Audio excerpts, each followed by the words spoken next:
Hello friends, welcome to my YouTube channel study with Priya. आज हम अपने इस वीडियो में समीक्षा अधिकारी सहायक समीक्षा अधिकारी 2023-24 का प्रैक्टिस सेट नंबर 2 सॉल्व करेंगे। इसमें वाक्यांश के लिए एक शब्द इस टॉपिक पर रहेगा। सभी प्रश्न इसी से संबंधित हैं। चलिए शुरू करते हैं। हमारा पहला क्वेश्चन है, थोड़ा नपा तुला भोजन करने वाला वाक्यांश के लिए उपयुक्त शब्द। नपा तुला भोजन करने वाले यानी मिताहारी ऑप्शन नंबर सी सही है। इसमें देखिए लिखा हुआ है, कम या नपा तुला खर्च करने वाला होता है मितव्ययी, जबकि थोड़ा व नपा तुला भोजन करने वाला होता है मिताहारी। अगला हमारा प्रश्न है, गुरु के समीप रहकर अध्ययन करने वाले को क्या कहते हैं? अंतेवासी। और आश्रम में रहने वाले को आश्रमवासी कहा जाता है। अभी इसका जवाब होगा ऑप्शन नंबर डी सही है। अगला हमारा प्रश्न है 46 नंबर, जिसके हृदय पर आघात हुआ हो। मर्माहत, ऑप्शन नंबर बी सही है, मर्माहत। ठीक, मर्माहत उसको बोलते हैं। अगला हमारा प्रश्न है 47 नंबर, जो अपने पद से हटाया गया हो, पदच्युत। ऑप्शन नंबर डी सही है। अगला हमारा प्रश्न है 48 नंबर, जिसे किसी वस्तु की स्पृहा ना हो उसे निस्पृह कहेंगे। लेकिन इसमें ऑप्शन सी भी सही माना है। ये देखिए लिखा हुआ है, जिसे किसी वस्तु की स्पृहा ना हो के लिए उपयुक्त शब्द निस्पृह है। उत्तर प्रदेश लोक सेवा आयोग ने संशोधित उत्तर पत्रक में निस्पृह अर्थात विकल्प सी को भी उत्तर के रूप में स्वीकार किया है। अगला है 49 नंबर क्वेश्चन, जिसकी पूर्व से कोई आशा ना हो उसको कहेंगे अप्रत्याशित। देखिए इसमें सभी लिखा हुआ है प्रत्याशित, प्रत्याशित, लेकिन वर्तनी इसकी शुद्ध इसकी है। ये भी देखना पड़ता है कि कौन सा सही अक्षर में वर्ण में लिखा हुआ है। ऑप्शन नंबर डी सही है। अगला है 50 नंबर, झगड़ा लगाने वाला मनुष्य। Option number B Narad. झगड़ा लगाने वाला मनुष्य नारद कहलाता है, जबकि रहस्य या भेद बताने वाले को विभीषण कहते हैं। इसी प्रकार चाल चलने वाला शकुनी कहलाता है। याद रखिएगा, ये भी इम्पोर्टेंट है। अगला है 51 नंबर क्वेश्चन, महल के भीतरी भाग को किस शब्द में जानते हैं? इसको कहते हैं अंतःपुर। अगला है, जो छीड़ ना हो सके उसके लिए उपयुक्त शब्द है ऑप्शन नंबर सी अक्षय। अपार हो मतलब होता है जिसे पार ना किया जा सके। अमिट, जिसे मिटाया ना जा सके। अनंत क्या होता है? जिसका कोई अंत ना हो। 53 नंबर, जिसके सिर पर चंद्र हो उसको कहेंगे चंद्रशेखर। और चक्रधर क्या होता है? जिसके हाथ पे चक्र हो। चंद्रग्रहण क्या होता है? चंद्रग्रहण चंद्रमा की वह स्थिति जब उस पर पृथ्वी की छाया पड़ने से उसका कुछ या सारा भाग दिखाई नहीं देता, उसे चंद्रग्रहण कहते हैं। अभी के लिए जिसके सिर पे चंद्रमा, ऑप्शन नंबर बी सही है। अगला प्रश्न है 54 नंबर, जिसके हृदय में ममता ना हो उसे निर्मम कहेंगे। ऑप्शन नंबर डी सही है। निर्भीक क्या? जिसे भय ना हो। निर्दय, जिसमें हृदय में क्षमा ना हो उसे निर्दय कहेंगे। जिसके हृदय में ममता ना हो उसके लिए निर्मम। अगला है हमारा 55 नंबर, जिसके हृदय में ममता नहीं हो, हम देख चुके हैं, निर्मम। अगला प्रश्न है, तिलक लगाने में किस अन्न का प्रयोग उपयुक्त होता है? ऑप्शन नंबर बी अक्षत। अक्षत चावल को भी कहते हैं, इसका प्रयोग होता है तिलक लगाने में। जौ का प्रयोग भी होता है, लेकिन जौ का प्रयोग हवन सामग्री में होता है। देखिए इसमें लिखा भी हुआ है, जौ का प्रयोग हवन सामग्री में करते हैं। अगला है 57 नंबर, जिसका जन्म छोटी जाति में हुआ हो के लिए उपयुक्त शब्द। छोटी जाति में हुआ के लिए भी देखते हैं। अंडज, जिसका जन्म अंडे से हुआ, ये नहीं होगा। शूद्र, 4 वर्णों में जो सबसे अंतिम वर्ण है वो शूद्र होता है, ये भी नहीं होगा इसका आंसर। देखें इसका जवाब क्या है। ऑप्शन नंबर सी अंत्यज, जिसका जन्म छोटी जाति में हुआ। और अछूत, जिसे जो छूने योग्य ना हो उसे अछूत कहते हैं, जिसे छूना मना हो। अगला हमारा प्रश्न है 58 नंबर, अंत्यज शब्द के लिए सही वाक्यांश। देखिए अभी फिर से आ गया, 2006 में आया है। अंत्यज मतलब तथाकथित निम्न जाति में जन्म लेने वाला। ऑप्शन नंबर डी सही है। अगला है 59 नंबर, जिसका उपचार ना हो सके। उपचार ही ना यानी असाध्य, उपचार हो ही नहीं सकता है। और दुस्साध्य मतलब क्या होता है कि कठिनाई पूर्वक जिसकी सहायता कठिनाई से दूर किया जा सके उसे कहते हैं दुस्सहाय।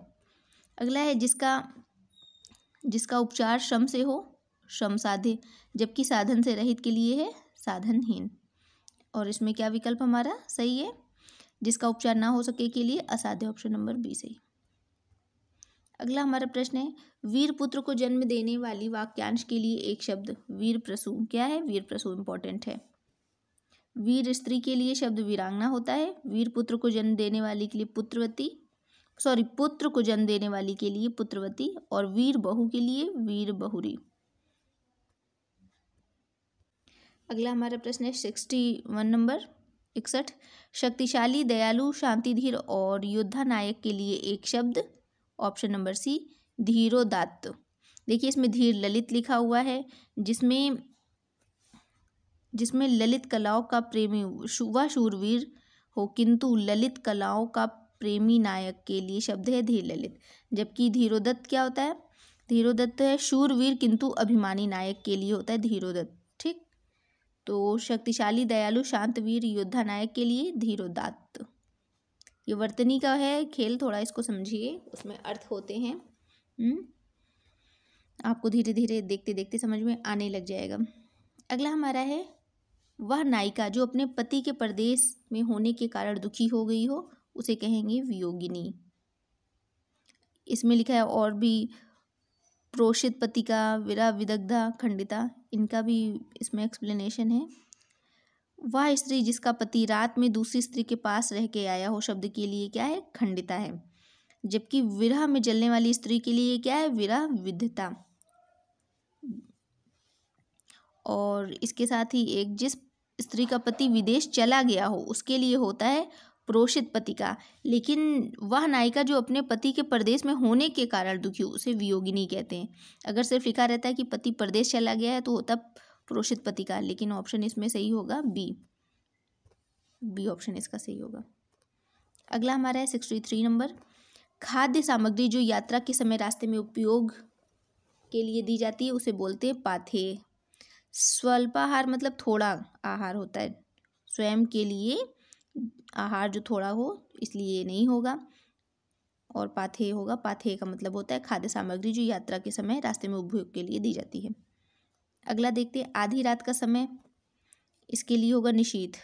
जबकि विभावरी, शर्वरी और निशा ये रात की पर्यायवाची हैं। निशीथ होगा, डी ऑप्शन सही है 64 का।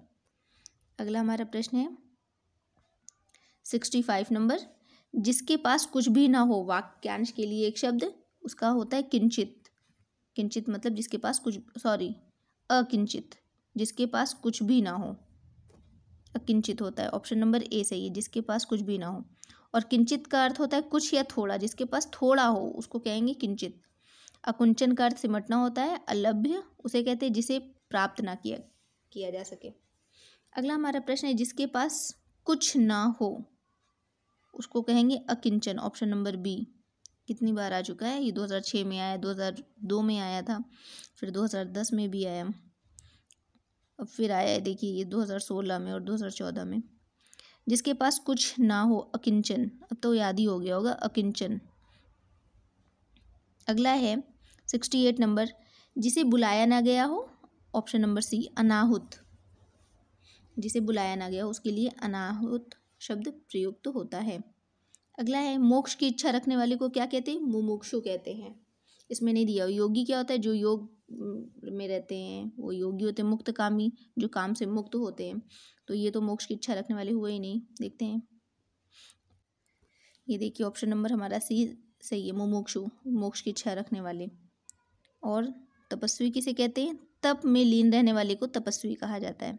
ठीक, अगला है 70 नंबर, फिर से आया, ये 2012 में भी आया, 2010 में भी आया, अब फिर आया है, किस सन में आया है अभी देखते हैं। मोक्ष की कामना करने वाला 2014 में आया है, मुमुक्षु। अगला है, रंगमंच के पर्दे के पीछे का स्थान नेपथ्य कहा जाता है। क्या? नेपथ्य। इसमें और भी लग रहा है जैसे पृष्ठभूमि, मंच पृष्ठ, ये सब लग रहा है, लेकिन ये है नहीं। सही इसका होगा 71 का ऑप्शन नंबर बी सही, नेपथ्य होगा। अगला है हमारा 72 नंबर, हवन में जलाने वाली लकड़ी के लिए शुद्ध शब्द क्या है? इसे समिधा कहते हैं, जो हवन में लकड़ी जलाई जाती है, समिधा कहते हैं। हवन सामग्री वन काष्ठ, शुष्क काष्ठ इस संदर्भ में सही नहीं है। अगला दिया हुआ है 73 नंबर, दिशाएं ही जिनका वस्त्र है, दिशाएं ही जिनका वस्त्र है वे दिगंबर होते हैं। ऑप्शन नंबर सी सही है। जबकि विश्वंभर विष्णु जी का पर्यायवाची है और पैगंबर दूत को कहते हैं। और दिक्पाल इंपॉर्टेंट है, दिक्पाल दिशा का स्वामी होता है। दिक्पाल क्या होता है? दिशा के स्वामी को दिक्पाल कहते हैं।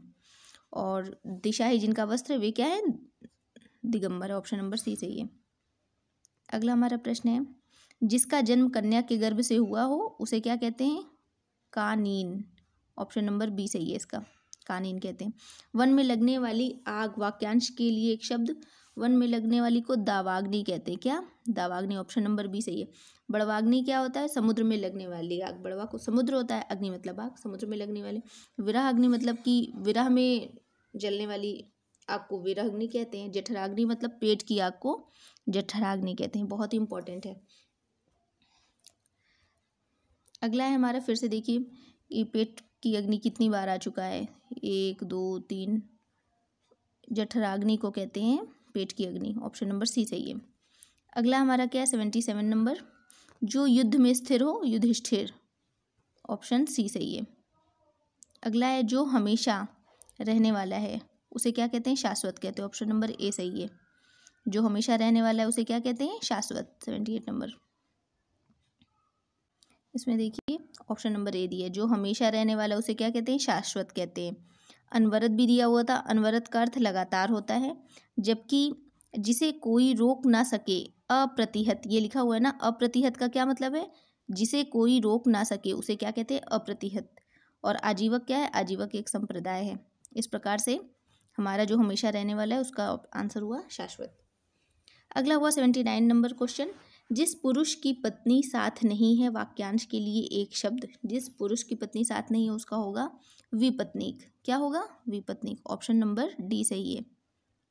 विधुर क्या होते हैं? विधुर जिनकी पत्नी की मृत्यु हो चुकी होती है वे विधुर कहलाते। अपत्नीक जिनकी पत्नी नहीं होती। इसमें देखिए इसकी डिटेल देख लेते हैं। जिस पुरुष की पत्नी साथ नहीं है उसे विपत्नीक कहेंगे। जिसकी साथ नहीं है वो विपत्नीक हो गया। और विधुर उसे कहते हैं जिसकी पत्नी मर गई हो, विधुर भी हो गया। किसी के वियोग में दुखी व्यक्ति को वियोगी कहते हैं।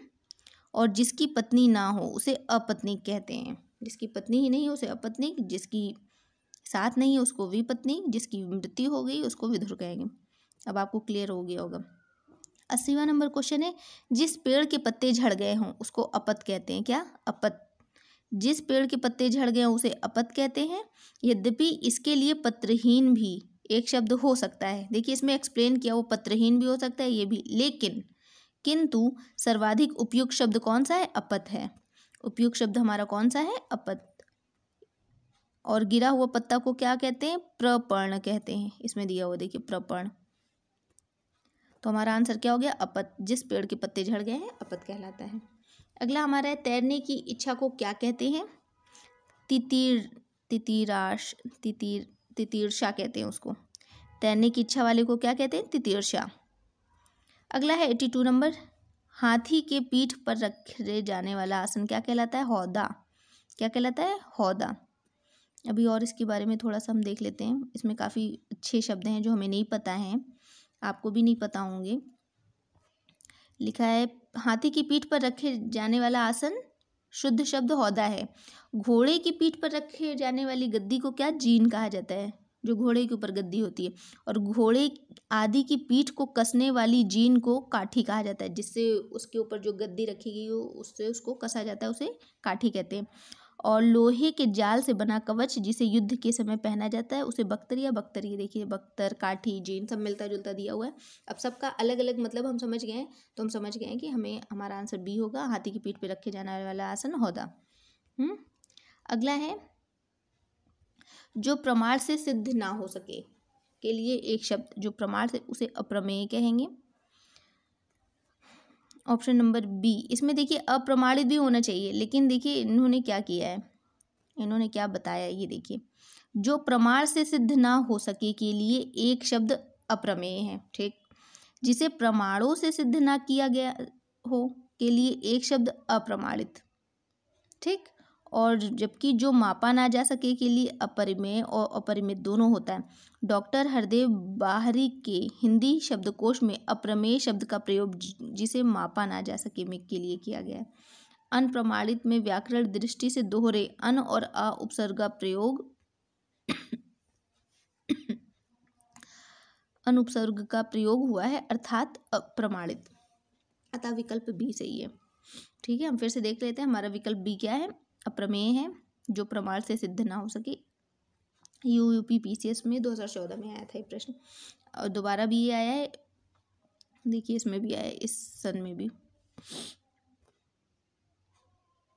जिसे प्रमाण द्वारा सिद्ध ना किया जा सके। 84 नंबर, इसमें ऑप्शन नंबर सी अप्रमेय है। अगला हमारा प्रश्न है, उपनिवेश से संबंध हो जिसका, उसके लिए एक शब्द क्या हुआ। 85 का ऑप्शन नंबर बी सही है, औपनिवेशिक। औपनिवेशिक से उपनिवेश से संबंध हो जिसका, उसके लिए एक शब्द है औपनिवेशिक। और अगला क्या है, जिसका संबंध उपन्यास से हो तो उसे क्या कहेंगे, औपन्यासिक। ये ऑप्शन नंबर सी जो है औपन्यासिक। अगला क्या है, अगला हमारा इसमें देखिए, उपनिवेशों का अपने अधीन रखने वाला सिद्धांत उपनिवेशवाद कहलाता है।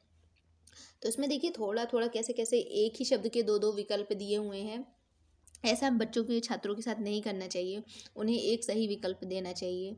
दो दो दे करके कंफ्यूज करने वाला सही नहीं है, इससे छात्र